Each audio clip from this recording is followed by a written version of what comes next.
शख्सियत में आप सभी का स्वागत है। मैं हूं आपके साथ दीपिका सिंघल। शख्सियत में आज जो शख्स हमारे साथ मौजूद हैं वो अंबेडकर फाउंडेशन के चेयरमैन हैं, साथ ही साथ सामाजिक संगठन मेघसेना के राष्ट्रीय अध्यक्ष हैं और पेशे से डॉक्टर हैं। हमारे साथ मौजूद हैं डॉक्टर डी.के. मेघवाल जी। बहुत स्वागत है डी.के. मेघवाल जी आपका। धन्यवाद। तमाम सवाल जवाब होंगे, लेकिन शुरुआत करते हैं आपके विषय से।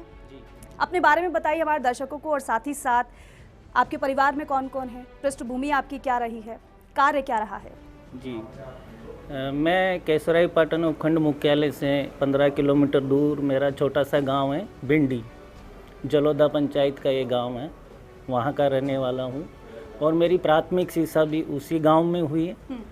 उसके बाद जो सेकेंडरी एजुकेशन पास में ही गांव है अरनेठा, उसमें हुई है। और हायर सेकेंडरी मैंने Bundi government senior secondary school से की है। उसके बाद ग्रेजुएशन SMS मेडिकल कॉलेज से किया है। ये मैंने शिक्षा ग्रहण की है। और उसके बाद लगातार मैं सामाजिक संगठनों से जुड़ा रहा। मेघसेना का जैसे मैं राष्ट्रीय अध्यक्ष हूँ और अम्बेडकर फाउंडेशन है, उसका चेयरमैन हूँ। तो इसके माध्यम से हम सामाजिक काम करते रहते हैं। कि अम्बेडकर फाउंडेशन का आपने जिक्र किया, क्योंकि आप बता रहे हैं कि सामाजिक कार्य आप करते रहते हैं। आप सबसे पहले बताइए कि अम्बेडकर फाउंडेशन क्या है, कैसे इसकी शुरुआत हुई, क्या इसके द्वारा कार्य किया जाता है, कैसे लोगों से सरकार है। अम्बेडकर फाउंडेशन एक नॉन प्रॉफिट ट्रस्ट है। 2015 में हमने इसकी शुरुआत करी है। और बेसिकली ये समाज का जो वीकर सेक्शन है, दलित, आदिवासी, महिलाएं, उनके क्षेत्र में काम करता है। अम्बेडकर फाउंडेशन के माध्यम से लगभग हम 10,000 बुक्स निःशुल्क बांट चुके हैं। डॉक्टर अम्बेडकर और अन्य महापुरुषों से रिलेटेड जो साहित्य है वो निःशुल्क उपलब्ध कराते हैं। इसके अलावा कहीं हम निःशुल्क चिकित्सा कैंप लगा चुके हैं। कहीं बच्चे जो जिनके माँ बाप की आर्थिक स्थिति अच्छी नहीं है, उनको फाउंडेशन के माध्यम से मदद भी करते हैं। तो इस तरह के सामाजिक काम हम अम्बेडकर फाउंडेशन के माध्यम से करते हैं। बिल्कुल, क्योंकि सोच अच्छी है। जी। आप लोगों की सहायता करना, इस सोच के साथ आप आगे बढ़ रहे हैं। लेकिन आपने इस फाउंडेशन के बारे में बताया, किस तरीके से कार्य होता है, ये भी हमारे दर्शकों को बताइए कि इसकी शुरुआत कैसे हुई, कब से शुरुआत हुई और कितना समय हो गया इसमें काम करते हुए, कितने लोगों की मदद आप अभी तक कर चुके हैं। ये 2015 में हमने शुरू किया है और तब से लगातार ये काम जारी है। जैसे जो बच्चे कोचिंग नहीं कर पाते हैं, जिनकी फ़ीस नहीं होती, कम से कम हम 30-40 बच्चों की ऐसी मदद कर चुके हैं। कुछ बच्चियाँ हैं जिनकी माँ बाप शादियों वगैरह में नहीं खर्चा उठा पाते, उनकी भी हमने इसके माध्यम से मदद करी है। और रूटीन में हम कैंप वगैरह आ रही है तो करते ही रहते हैं। इस तरह के काम हम इसमें करते हैं। अच्छा, इसके लिए पूरी टीम होती होगी। और ख़ास बात ये भी है कि जो असहाय है, जिनको ज़रूरत है, जैसे कि आप बता रहे हैं कि बच्चों को पढ़ाया जाता है आप लोगों के द्वारा, तो कैसे उन बच्चों को खोजा जाता है, कैसे ढूंढा जाता है, कैसे चुना जाता है कि इन लोगों को वाकई में मदद की ज़रूरत है। हमारी टीम होती है जो मतलब हर जगह होती है, तो उनको वो अप्रोच करते हैं और फिर हम बैठ करके उसके काउंसलिंग लेते हैं, उसके बच्चे से, उनके माता पिता से बात करते हैं। और पूरी जानकारी लेने के बाद हम तय करते हैं कि किसकी हमको मदद करनी है, किसकी नहीं करनी है, कौन वास्तव में योग्य है या नहीं है। इस तरह से हम चुनते हैं। और अगर संगठन है मेघसेना, सामाजिक संगठन, इसके विषय में ज़रा बताइए। क्योंकि एक तरफ तो यहाँ अम्बेडकर फाउंडेशन की आप बात कर रहे हैं, जो बच्चे उनको पढ़ाया जाता है, कैसे लोगों की मदद की जाती है। लेकिन अगर मेघसेना की बात की जाए, जो कि सामाजिक संगठन है आपका, क्योंकि राष्ट्रीय अध्यक्ष आप इसके हैं, इसके बारे में बताइए कि कब से इसकी शुरुआत हुई, कैसे इससे जुड़े, कितने लोग इससे जुड़े हुए हैं, क्या ये कार्य करता है। बेसिकली मेघसेना जो मेघवाल समाज का राष्ट्रीय संगठन है, राष्ट्रीय सर्व मेघवंश महासभा, उसकी यूथ विंग है। और जो नॉर्थ के जो स्टेट्स हैं, राजस्थान, दिल्ली, पंजाब, हरियाणा, मध्य प्रदेश, गुजरात में, इन सब में हमारी मेघसेना की इकाइयाँ हैं। और नाम में इसमें सेना लगता है, लेकिन सेना जैसा कोई काम नहीं है। बेसिकली मेघसेना का काम है कि समाज में जो गैर बराबरी है, समानता है या किसी भी तरह का भेदभाव है, वो ना हो और एक सौहार्दपूर्ण माहौल सभी समाजों को आपस में जोड़कर रखा जाए। और जो मेघवाल समाज है उसके लिए प्योरली डेडिकेटेड है ये कि उसकी किसी भी प्रकार की सामाजिक, आर्थिक और राजनीतिक उत्थान के लिए जहाँ भी जरूरत होती है तो मेघ सेना वहाँ आगे खड़ी रहती है। यानी कि अपने समाज के लिए, समाज के उत्थान के लिए लगातार इस संगठन के जरिए आप काम करते हैं। आप, क्योंकि डॉक्टर डी.के. मेघवाल जी, एक महत्वपूर्ण सवाल, क्योंकि मैंने शुरुआत में कहा कि आप पेशे से डॉक्टर हैं, मरीजों का मर्ज तो खूब जान लिया, लेकिन सवाल ये है कि डॉक्टर होने के बावजूद राजनीति में आने की कैसे सोचा? क्या उद्देश्य है, क्या मंशा आपकी? ये एक बड़ी लंबी कहानी है, क्योंकि जिस सामाजिक परिप्रेक्ष्य में मैं पैदा हुआ और 78 के आसपास में पैदा हुआ, तो उस समय में जो हालात थे आज जैसे नहीं थे। और ख़ास करके जो हाडोती का एरिया है हमारे, वहाँ पे जब प्राइमरी स्कूल में हम थे तो वहाँ पे जैसे बाकी लोग पानी पीते, उसमें हमको पानी नहीं पीने दिया जाता था, मंदिर में नहीं चढ़ने दिया जाता था, घोड़ी पे बारात नहीं निकल सकती। तो कहीं न कहीं से वो विचार एक मन में अंदर ही अंदर ये महसूस कराते थे कि हम बाकी लोगों से कुछ डिफरेंट हैं या हम कुछ न कुछ कम ही हैं हमारे अंदर। तो तभी से वो एक मन में एक चीज़ पैदा की, कुछ न कुछ अगर मौका मिला तो मैं ज़रूर कुछ करूँगा। तो वो शुरू से ही ये चीज़ मेरे मन में थी और मैं धीरे धीरे उसमें करता भी रहा। जैसे जैसे आगे बढ़ता गया उसको मैंने अपनी सोच को आगे बढ़ाया, कई क्रांतिकारी काम भी किए। तो ये इस तरह से शुरुआत हुई। बिल्कुल, कई क्रांतिकारी काम भी आपकी तरफ से किए गए हैं, क्योंकि आप बता रहे हैं कि किस तरीके से चीज़ों से वंचित रहे, ये सोच के साथ आप आगे बढ़े। लेकिन ऐसे में क्योंकि जनता की बात और जनता का आशीर्वाद बेहद ज़रूरी होता है, अगर आप दावेदारी कहीं से पेश कर रहे हैं, तो क्या जनता के द्वारा कहा गया आपसे कि नहीं, आप बेहतर हमारे लिए काम कर रहे हैं, आप ही हमारे मसीहा हैं, आप ही हमारे लिए काम कर सकते हैं, अब आप दावेदारी पेश कर दीजिए? देखिए, बतौर कांग्रेस पार्टी में 2008 से लगातार पार्टी में सक्रिय हूँ और निरंतर पार्टी के काम कर रहा हूँ। पंजाब और हरियाणा के चुनाव में मैं ऑब्जर्वर पार्टी की तरफ से रह चुका हूँ, तो लगातार मैं सक्रिय हूँ। 2013 में भी मैंने अपनी दावेदारी पेश करी थी। 2018 में मैं टॉप 3 में था, किसी कारणवश नहीं मिल पाया, लेकिन हम पार्टी का काम लगातार करते आ रहे हैं। मैं उस विधान क्षेत्र का मूल निवासी हूँ जहाँ पाटन विधानसभा है। ज़्यादातर पाटन क्षेत्र में बाहर के लोग आकर के चुनाव लड़े, लेकिन लोगों का मेरे प्रति इसलिए वो है कि एक ये तो अपना ही बच्चा है, इसको तो कहीं भी पकड़ लेंगे, कहीं कहाँ जाएगा। तो एक लोगों का आत्मीय लगाव है मेरे प्रति कि भाई इस क्षेत्र का आदमी अगर हमारा विधायक बनता है तो इससे बेहतर कोई और बात हो नहीं सकती।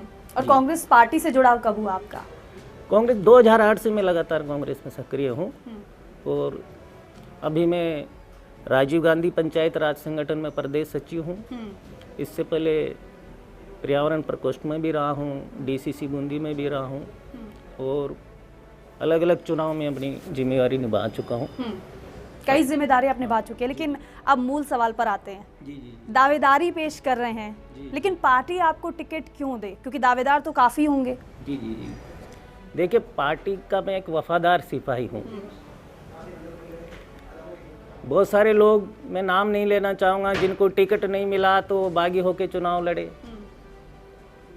लेकिन हमने कभी पार्टी से बगावत नहीं की। पूरी मेहनत से पार्टी का काम कर रहे हैं। टिकट मिलना नहीं मिलना वो अलग बात है, लेकिन पार्टी के साथ हम पूरी वफादारी से खड़े हैं। राहुल गांधी जी के साथ हम खड़े हैं, राजस्थान के मुख्यमंत्री अशोक गहलोत जी के साथ हम पूरी ईमानदारी से खड़े हैं। जिस तरह से उन्होंने जन कल्याणकारी योजनाएं राजस्थान के लोगों को दी है, आप देखिए, राइट टू हेल्थ, पूरे इंडिया में पहला राज्य है राजस्थान जो राइट टू हेल्थ बिल लेकर के आया है। चिरंजीवी स्वास्थ्य बीमा योजना है, सामाजिक सुरक्षा की इतनी योजनाएं राजस्थान सरकार ने दी है कि किसी भी सरकार ने नहीं दी। तो ये योजनाएं हमारे क्षेत्र के लोगों को मिल रही है, उनका फ़ायदा सभी लोग उठा रहे हैं, इसलिए हम ये मानते हैं। और क्योंकि एक बार फिर से वही उसी बात का जिक्र, क्योंकि जिस तरीके से अब टिकट को लेकर दावेदारी हर कोई करना चाह रहा है और मजबूत हर कोई अपने आप को बता रहा है, लेकिन पार्टी आपको क्यों चुने ये आपने बताया अपनी खासियत। लेकिन जो 2013 में आपने जैसा बताया कि दावेदारी पेश की थी, टिकट नहीं मिल पाया था, इस बार आपको क्यों लग रहा है कि इस बार मैं दावेदारी पेश करूंगा, पार्टी मुझे टिकट दे? ऐसा क्या बदल गया 2013 से 2018 के बाद? अगर बात की जाए, अब 2023 है, जो पहले नहीं मिला अब आप टिकट की दावेदारी कर रहे हैं? देखिए, 2003 के बाद पार्टी ने मेघवाल समाज को टिकट नहीं दिया है, जबकि वहाँ मेघवाल समाज 45,000 मतदाता है और सबसे बड़ा समाज है शेड्यूल कास्ट का। पिछली बार वहाँ से बीजेपी का विधायक जीतने की वजह ये रही कि मेघवाल समाज की व्यक्ति को टिकट दिया गया और बीजेपी वहाँ जीत गई। लगातार 5 बार मेघवाल समाज के वहाँ एमएलए रहते रहे, चाहे कांग्रेस से रहे चाहे बीजेपी से रहे। इसलिए हमको पूरी उम्मीद है इस बार कि अगर हमें पार्टी मौका देती है तो 100% वो सीट हम जीत करके लाएंगे। ये बिल्कुल, अब जीत का दावा तो आप कर रहे हैं, लेकिन इस बीच क्योंकि आपने गिना है कि तमाम आपने काम किए हैं, तो आपके कार्य को सराहा भी किया, प्रशंसा हुई आपके कार्य की, किस स्तर पर हुई? देखिए, अभी महंगाई राहत कैंप लगे, सभी महंगाई राहत कैंप में मैं निजी रूप से उपस्थित रहा और जिन लोगों के जो काम नहीं हो रहे थे, किसी को आधार कार्ड, जनाधार कार्ड की दिक्कत थी या कोई बिजली का बिल की जितनी भी समस्या है, उनको हमने एसडीएम साहब हैं या तहसीलदार साहब, उन सब के साथ डिस्कस करके, किसी का ज़मीन का मामला है, किसी के पानी का बिलों का मामला, सब हमने सॉर्ट आउट करवाए। इसके अलावा और भी जो काम होते हैं जो आम जनता के, किसी का राशन कार्ड नहीं बन रहा, किसी का जॉब कार्ड नहीं बन रहा, नरेगा के काम हैं, ये सब हम हमारे लोकल लेवल पर करते रहते हैं। जी। अच्छा, भारत जोड़ो यात्रा का जिक्र करना बेहद ज़रूरी है, क्योंकि राहुल गांधी ने भारत जोड़ो यात्रा की शुरुआत की थी। हालांकि भारत जोड़ो पार्ट 2 भी लाएंगे ऐसा भी कहा गया, लेकिन भारत जोड़ो यात्रा में कई लोग शामिल हुए, उसमें से एक आप भी थे और राहुल गांधी के साथ आप चले भी। कैसा एक्सपीरियंस रहा? राहुल गांधी से बातचीत हुई क्या आपकी, और अगर बातचीत हुई तो क्या हुई? देखिए, भारत जोड़ो में राजस्थान में जहाँ से एंटर हुई थी, झालावाड़ जिले से, तो वहाँ से शुरू होकर के श्रीनगर लाल चौक तक लगातार राहुल गांधी जी के साथ चला हूँ और वो एक्सपीरियंस मेरी ज़िंदगी का एक बहुत ही बेहतरीन एक्सपीरियंस है कि शायद मैं एक सौभाग्यशाली था कि मुझे उस यात्रा में चलने का मौका मिला। और राहुल जी को जिस तरह से देश के लोगों ने प्यार दिया, सम्मान दिया, इज्जत दी, जिस तरह से बीजेपी और आरएसएस के लोग भ्रांतियां फैलाते थे राहुल जी को लेकर के, उनके व्यक्तित्व को लेकर के, वो सब भ्रांतियां भारत जोड़ो यात्रा के माध्यम से राहुल जी ने तोड़ दी। अलग अलग समाजों के लोगों से भी मिले, अलग अलग संस्कृति के लोगों से मिले, अलग अलग राज्यों के लोगों से मिले, युवाओं से मिले, महिलाओं से मिले, बुजुर्गों से मिले, और सब लोगों ने मिल करके राहुल जी को जो हाथ मजबूत किए वो एक अविस्मरणीय है। और निश्चित तौर से इससे कांग्रेस पार्टी को भी एक संजीवनी मिली है भारत जोड़ो यात्रा। बिल्कुल, संजीवनी के तौर पर इसे मान रहे हैं आप। जी जी। लेकिन अगर आपके स्तर की अगर बात की जाए तो आपका एक्सपीरियंस ओवरऑल कैसा रहा इस भारत जोड़ो यात्रा में? देखिए, भारत जोड़ो यात्रा में लगभग 3 साढ़े 3 बजे उठना पड़ता था, तब जाके हम 6 बजे चल पाते थे। अलग अलग राज्यों के लोग मिलते थे जो भारत यात्री थे, उन सब के दोपहर में हम मिलते थे, डिस्कस होता था। अलग अलग तरह का जो ज्ञान है हमको मिलता था, कोई किस भाषी है, कोई आंध्रा से भी आया है, कर्नाटका से भी आया है, महाराष्ट्र से भी आया है, इधर नॉर्थ से भी थे। तो सब लोगों से मिल कर के एक अच्छा लगता था कि हमारे देश के लिए हम एक यात्रा निकाल रहे हैं जो शायद गांधी जी की दांडी यात्रा के बाद दूसरी थी। तो बहुत अच्छा एक्सपीरियंस रहा। और इस दौरान जो कांग्रेस की लीडरशिप थी तमाम, वहाँ उनसे भी हमारा मिलना हुआ। राहुल जी से हम 2 बार मिले और राहुल जी के व्यक्तिगत तौर पर मैं बहुत बड़ा फ़ैन हूँ, क्योंकि जो उनकी साफ गोई है वो एक बहुत स्पष्टवादी है और साफ कहने वाले व्यक्ति है, देश के लिए बहुत बड़ी सोच रखने वाले व्यक्ति हैं। वो नफ़रत के बाज़ार में मोहब्बत की दुकान खोलने के लिए निकले हैं और इसमें ज़रूर कामयाब हो गए। अच्छा, एक्चुअल आपको पता चल पाए कि हाँ, इस तरीके से लोगों के बीच जाकर उनकी जो मूल समस्याएं हैं वो आप जान पाएंगे। जी जी। भारत जोड़ो यात्रा में ऐसा एक्सपीरियंस आपका रहा। लेकिन चलिए अब आगे बढ़ते हैं और अब मुद्दों की बात करते हैं, क्योंकि जिस विधानसभा क्षेत्र का आप प्रतिनिधित्व करने की सोच रहे हैं उसके अगर मुद्दों की बात की जाए, लोगों की परेशानी की बात की जाए तो वो क्या है? देखिए, मेरे विधानसभा क्षेत्र में सबसे बड़ी समस्या है कॉलेज की, सरकारी कॉलेज की। केशवराय पाटन में भी सरकारी कॉलेज नहीं है, लाखेरी में भी सरकार, दोनों उपखंडों में सरकारी कॉलेज नहीं है। बीजेपी की सरकार में मंत्री भी रहे, लेकिन वो भी कुछ नहीं कर पाए।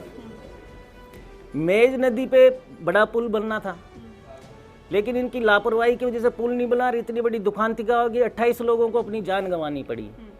अब जाकर के वो कांग्रेस की सरकार ने उसको बजट में लिया है, वो वहाँ पुल बनेगा। दूसरी बड़ी समस्या है, हमारे शुगर मिल बंद पड़ा है 98 से, और उसकी वजह से एक तो हमारे को जो रेवेन्यू का, उस विधानसभा का नुकसान तो हो ही रहा है, लेकिन रोजगार की भी बड़ी समस्या है युवाओं के लिए। तो हम, अगर हमें मौका मिलता है तो हम जरूर चाहेंगे कि शुगर मिल को दोबारा से चालू कराएं, या फिर कोई ऐसी इंडस्ट्री वहाँ लगे जिससे वहाँ के क्षेत्र के लोगों को, युवाओं को रोजगार मिले। दूसरा यह है कि एक गर्ल्स कॉलेज जरूर वहाँ खुले सरकारी, क्योंकि आसपास यहाँ तो कोटा है, यहाँ बूंदी है। अब लड़कियों के लिए आना जाना बहुत मुश्किल होता है, और पब्लिक ट्रांसपोर्ट की व्यवस्था वहाँ बहुत कम है। तीसरा यह है कि जो ग्रामीण क्षेत्रों में जो स्वास्थ्य की जो सुविधा है, हालांकि सरकार अपने स्तर पर बेहतरीन काम कर रही है, लेकिन फिर भी हम चाहेंगे कि प्राथमिक स्वास्थ्य केंद्र और खुले, सब सेंटर्स और खुले, ताकि लोगों को ज़्यादा दूर ना जाना पड़े, पास में ही स्वास्थ्य सेवाएं मिले। ये हमारी कोशिश है। बिल्कुल, ये मुद्दे आप बता रहे हैं तमाम, जो जनता की ज़रूरत है, जिसको आप पूरा करने की कोशिश करेंगे आप, क्योंकि तमाम सवाल हैं, तमाम सवालों के जवाब आपने दिए हैं, और ये सवाल जवाब का सिलसिला यूं ही जारी रहेगा। बस यहाँ रुक रहे हैं एक छोटे से ब्रेक के लिए, जल्द लौटेंगे।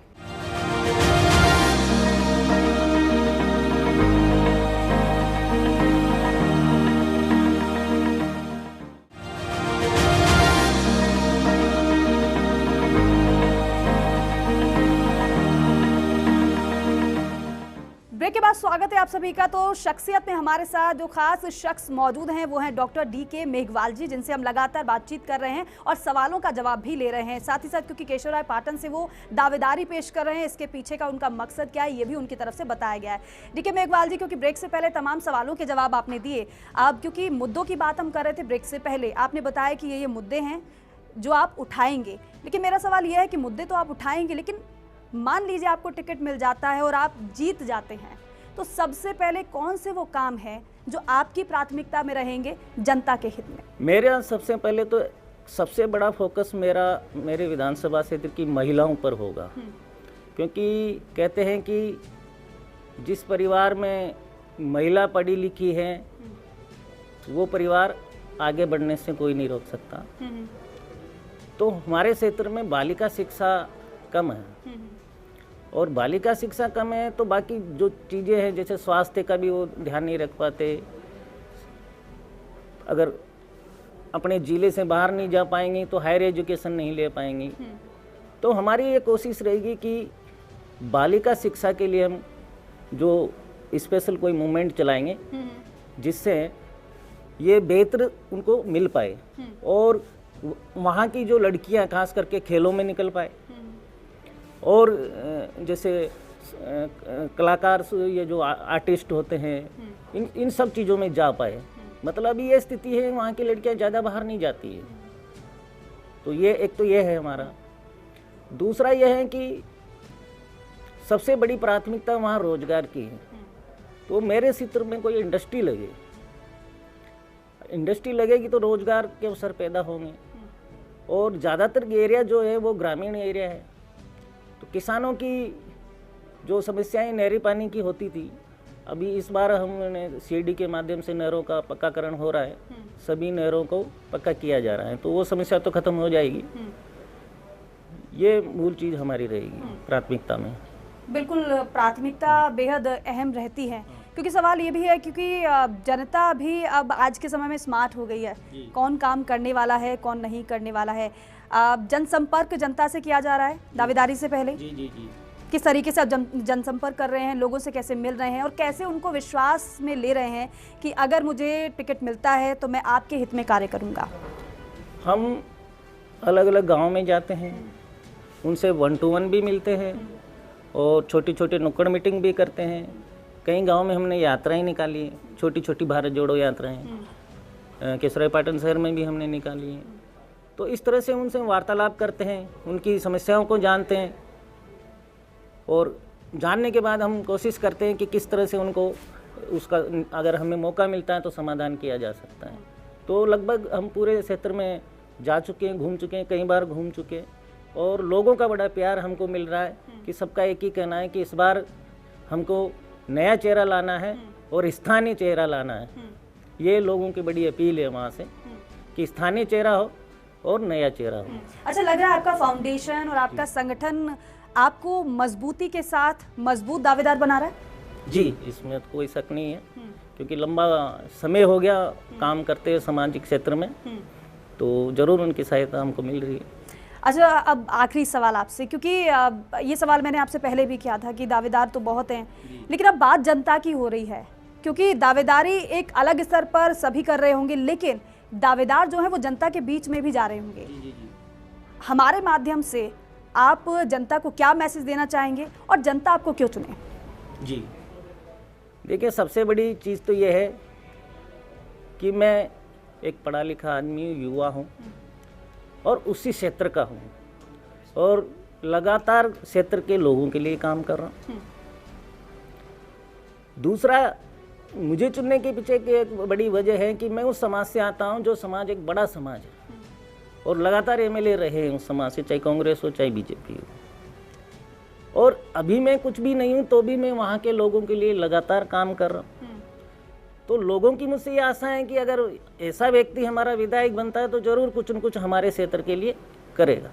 चलिए ठीक है, बहुत बहुत शुभकामनाएं आपको। दावेदारी आप पेश कर रहे हैं और जिस उद्देश्य के साथ आप इस दावेदारी को पेश मजबूती के साथ कर रहे हैं वो पूरी हो, ऐसी हमारी शुभकामनाएं आपके लिए। तो ये डीके मेघवाल जी, जिनको विश्वास है कि जनता का आशीर्वाद उन पर है, क्योंकि अपने समाज को वो आगे ले जाएंगे, समाज के उत्थान के लिए वो लगातार कार्य करेंगे और यही वजह है कि केशवराय पाटन से वो मजबूत दावेदारी पेश कर रहे हैं। चलिए, शख्सियत में फिलहाल के लिए इतना ही। आप देखते रहिए फर्स्ट इंडिया न्यूज़। नमस्कार।